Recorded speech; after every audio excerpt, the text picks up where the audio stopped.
3 वर्षापूर्वी ज्यावेळेस आमच्याकडे प्रोजेक्ट आला तर याचं नाव होतं दादा लाड तंत्रज्ञान.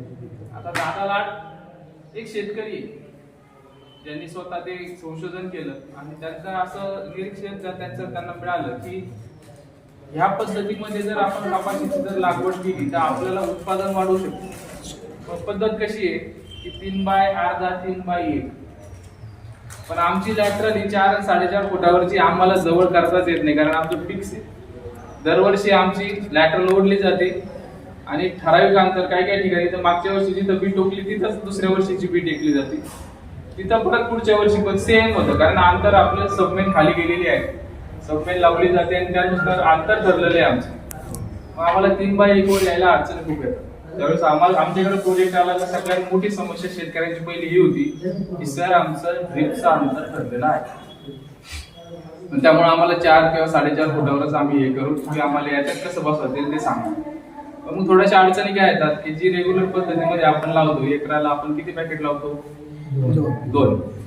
ज्यावेळेस तुम्ही ह्या पद्धतीमध्ये म्हणजे सघन लागवड पद्धतीमध्ये ज्यावेळेस कापूस लावायला जातात 3 बाय 1 वर लावतात तर त्यावेळेस किती पॅकेट लागतात 4. पण ज्यावेळेस तुम्ही 3 बाय 1 वर कापूस लावता तर त्यावेळेस झाडांची संख्या ही होती 14,750 च्या आसपास. 3 बाय 1 वर ज्यावेळेस कापूस लावतात त्यावेळेस झाडांची संख्या म्हणजे 4 बाय 1 4 बाय 3 तुमची जी प्रचलित पद्धत आहे त्याच्यापेक्षा झाडांची संख्या यामध्ये वाढते. मग दुसरा प्रश्न शेतकऱ्यांकडून आला की सर दाटी होती, बरोबर असाच प्रश्न येणार आहे लगेच. सर दाटी होते मग काय करायचं, मग झाड आहे. मग आता आपल्याला माहिती आहे की अतिशय चांगला वाटलं. मागच्या वर्षी पण एकदा येऊन गेलो आणि सगळ्यात महत्वाचं गोंडगाव आम्हाला विशेष प्रेम का वाटतं की आमचे गुरुवर्य ह्या गावचे सुपुत्र आहेत डॉक्टर महावीर सिंग चव्हाण सर. दुसरी गोष्ट की आमच्या महात्मा फुले कृषी विद्यापीठाचं म्हणजे भारतामध्ये जवळपास 74 युनिव्हर्सिटी आहेत.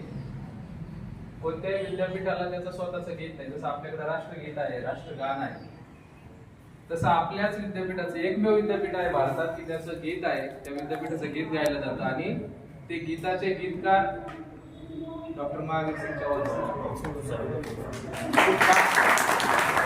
या गावाला आलो की मी राऊरी गावाला राहतो. गाव माझं मूळ गाव राऊरी आहे. माझ्या शेजारी जवळच्या गल्लीमध्ये सर तर जूनच्या बरोबर अतिशय वेळेत पाऊस सुरू झाला होता. 6-7 जूनच्या आसपास पावसाला सुरुवात झाली. म्हणजे 3 वर्षात पहा किती बदल आहेत. एक 6 ला सुरू झाला, एक मे मध्ये पडला आणि मे मध्ये चांगला पाऊस झाला मागच्या वर्षी. आणि ह्यावेळेची पावसाची सुरुवात पहा जून मध्ये पाऊस होता का नाही, पाऊस लेट आला. म्हणजे हे जे अल निनो जो इफेक्ट आहे यामध्ये आपल्याला या वर्षी पावसाची अनियमितता आपल्याला दिसणार. सलग पाऊस लागून राहतो. आता मागच्या 60 वर्ष आता आमच्याकडे वेदर स्टेशन आहे. मागच्या 60 वर्षाचा डाटा आपल्याला काय सांगतोय आम्हाला ज्यावेळेस त्याच्याकडे पाहिलं जातं डाटाकडं की आपल्याकडं पावसाचं जे प्रमाण आहे काही ठिकाणी आता ज्याला इथंच पहा मागच्या वर्षी काही पाऊस 80, 90, 100 एमएम पाऊस पडलेले. 4 वर्षापूर्वी 40 मध्ये इतका पाऊस झाला बऱ्याच ठिकाणी पिके गेली. मग पावसाची जर अनियमितता जर आपल्याला अशीच राहिली तर आपल्याकडे दिसतंय की 700, 750